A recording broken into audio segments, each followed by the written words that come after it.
2월 11일 수요일자 노준현 목사의 날마다 성경 요한복음 4장 27절로 42절 말씀.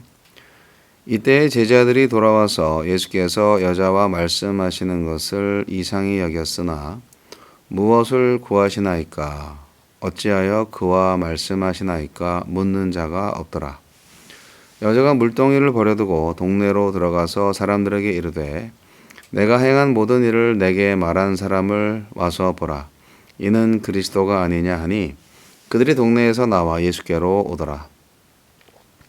그 사이에 제자들이 청하여 이르되 랍비여 잡수소서. 이르시되 내게는 너희가 알지 못하는 먹을 양식이 있느니라. 제자들이 서로 말하되 누가 잡수실 것을 갖다 드렸는가 하니 예수께서 이르시되 나의 양식은 나를 보내신 이의 뜻을 행하며 그의 일을 온전히 이루는 이것이니라. 너희는 넉 달이 지나야 추수할 때가 이르겠다 하지 아니하느냐? 그러나 나는 너희에게 이르노니 너희 눈을 들어 밭을 보라. 희어져 추수하게 되었도다. 거두는 자가 이미 삭도 받고 영생에 이르는 열매를 모으나니 이는 뿌리는 자와 거두는 자가 함께 즐거워하게 하려 함이라. 그런즉 한 사람이 심고 다른 사람이 거둔다 하는 말이 옳도다. 내가 너희로 노력하지 아니한 것을 거두러 보내었노니 다른 사람들은 노력하였고 너희는 그들이 노력한 것에 참여하였느니라. 여자의 말이 내가 행한 모든 것을 그가 내게 말하였다 증언하므로 그 동네 중에 많은 사마리아인이 예수를 믿는지라. 사마리아인들이 예수께 와서 자기들과 함께 유하시기를 청하니 거기서 이틀을 유하심에 예수의 말씀으로 말미암아 믿는 자가 더욱 많아 그 여자에게 말하되 이제 우리가 믿는 것은 네 말로 인함이 아니니 이는 우리가 친히 듣고 그가 참으로 세상의 구주신 줄 알미라 하였더라. 추수할 때가 되었도다. 여인이 동네로 들어간 후 예수님은 아버지의 뜻을 이루는 것이 자신의 양식임을 밝히시고 영적인 추수의 때가 이미 이르렀음을 가르치십니다. 예수님은 누구입니까? 예수님은 어떤 분입니까? 네, 우리의 전도를 열매 맺게 하시는 분입니다. 여인은 사람들의 시선을 피해서 홀로 우물가를 찾을 만큼 공동체에서 소외된 사람이었습니다. 그럼에도 곧바로 마을로 들어가 예수님을 담대히 증언할 수 있었던 것은 예수님이 여인의 마음을 변화시키셨기 때문입니다. 마찬가지로 하나님이 역사하지 않으셨다면 마을 사람들 또한 여인의 증언만을 듣고 유대인인 예수께 나올 수 없었을 것이고 또한 그분을 세상의 구주라고 고백할 수도 없었을 것입니다. 전도의 도구는 은혜로 변한 사람의 고백입니다. 전도의 열매는 인간의 설득이 아니라 하나님께서 친히 마음을 여시고 역사하시는 결과입니다. 제자들이 음식을 권하자 주님은 나의 양식은 나를 보내신 이의 뜻을 행하며 그의 일을 온전히 이루는 것이라고 말씀하셨습니다. 사마리아 여인이 복음을 전하러 달려간 바로 그때 예수님은 이미 영적인 양식으로 만족하셨습니다. 잃어버린 한 영혼이 생명의 길로 돌아오는 기쁨이 주님의 배부름이었습니다. 우리의 삶도 그 사명으로 움직여야 합니다.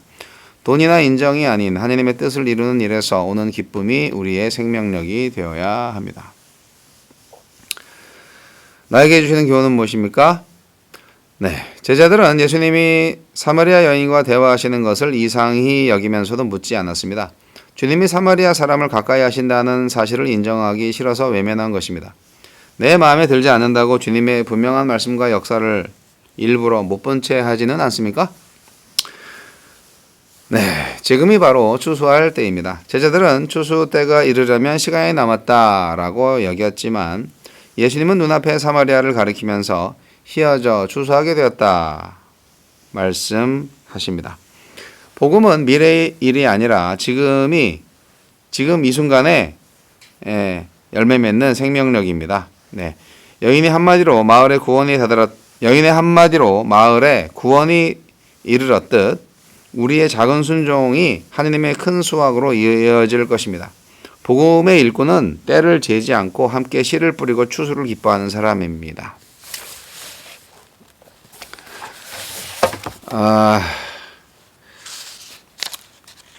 사마리아 여인이 증인이 되었습니다.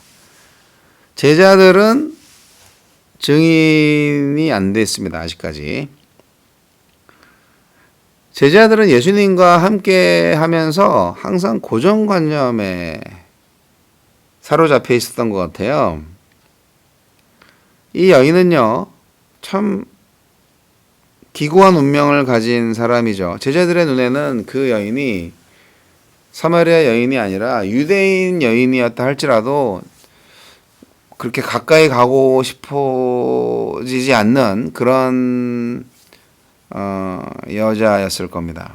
그런데 예수님은 바로 그러한 여인과의 대화를 통해서 예배의 진정한 원리, 원칙을 말씀하셨고, 또한 그 여인을 통해서 그 수가성이 예수님을 메시아로 고백하고 또 그 수가성에 구원이 이르게 되는 역사를 이루게 하셨다. 그 여인의 증언을 통해서. 그러니까 마을 사람들이 그 여인의 그 달라진 모습, 그것만 가지고는 좀 부족했겠지만 여하튼 겉으로 드러났을 때도 이 여인은 굉장히 큰 변화가 있었던 거죠. 내가 메시아를 만났다 뭐 이렇게 사람들 눈을 피해 다니던 그 여자가 이젠 동네 사람들한테 작심하고 그렇게 전했던 것 자체가 마을 사람들은 되게 신기하게 생각을 했을 거예요. 예수님을 선지자로 처음에 유대 남자로 봤다가 그 다음에 선지자로 봤다가 나중에는 메시아로 고백하게 되는 이 점진적 급속히 점진적인 거죠. 예. 이렇게 변화되는 신앙 고백의 모습을 통해서 우리도 그렇게 사마리아 여인처럼 단계를 밟을 수도 있겠죠. 그리고 예수님이 제자들한테 양식을 좀 구해와라 그랬잖아요. 제자들이 먹을 걸 가져오니까 예수님이 대답이 아주 끝내줍니다. 나의 양식은 따로 있다. 나는 이미 양식이 있다. 그게 뭐냐고요? 예수님은 자신의 양식이 자기를 보내신 하나님의 뜻을 행하고 온전히 이루는 일이라고 하셨어요.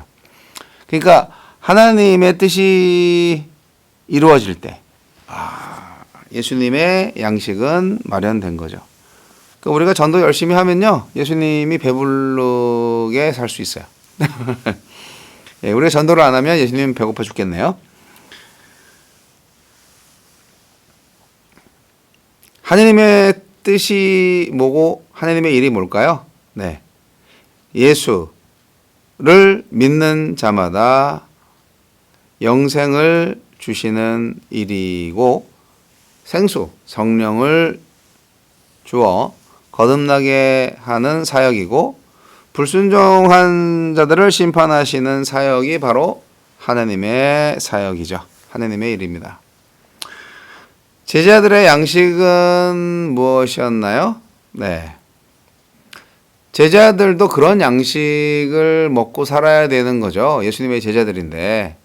그러니까 예수를 믿는 일과 전하는 일을 함으로써 그 일을 그들의 양식으로 삼아야 했던 거죠. 지금 비유를 하신 거예요. 휘어져 추수할 때가 된 양식들이 있다. 저거를 지금 빨리 해야 된다. 추수해야 된다. 결국 뭐냐? 양식이 뭐냐? 순종이 양식이다. 순종하는 것 자체가 생명이다. 그런 말씀입니다. 사마리아 여인은 육신의 목마름에 집착하던 인생을 떠나서 사마리아 최초의 복음 전도자가 되었습니다. 제자들의 침묵은 사마리아를 영원히 짐승의 땅, 어둠의 땅, 소외의 땅으로 만들었지만 여인의 질문과 담대한 증거는 그 땅을 약속의 땅, 구원의 땅, 빛의 땅, 소망의 땅으로 바꾸어 놓았습니다. 그 여인의 증언을 듣고 그 여인의 전도를 듣고 그 사마리아 사람들이 직접 예수님을 초청해서 이틀을 같이 유하면서 말씀을 듣는 일이 벌어졌습니다. 여인의 변화, 한 사람의 변화가 바로 이 큰 표적이 됐고요. 이 표적에 머물지 않고 직접 말씀을 들음으로써 예수님을 확실하게 더 온전히 알고 믿게 된 모습을 볼 때 사마리아 사람들이 아주 복이 터진 거죠. 결국 뭐냐면 표적과의 만남에서 끝인 것이 아니라 말씀과의 만남이 그들을 변화시켰다고 볼 수가 있습니다. 여인만을 통해서는 변화가 안 되죠. 또 메시아를 봤어? 좋겠네. 인정할 수도 있겠죠. 그러나 자신들이 직접 메시아를 보고 만나고 그리고 메시아를 믿을 수 있었던 것은 그 다음 일입니다. 그 전도자 사마리아 여인이 그 촉매가 된 거죠. 우리는 예수님을 만나야 됩니다. 예수님을 만나야 변화가 일어나고 영생을 얻고 그리고 예배할 수 있습니다. 하지만 그 누군가는 전해야 되겠죠. 사마리아 여인과 같은 전도자가 필요한 겁니다. 우매한 제자들로 사람 가려가면서 전도하는 사람으로 머무르지 말고 인종과 지역과 학연, 지연, 혈연 이런 게 우리나라에도 많은데 그런 걸 다 초월해서 복음이 필요한 곳에 복음을 전할 수 있는 예수 만난 증인이 됩시다.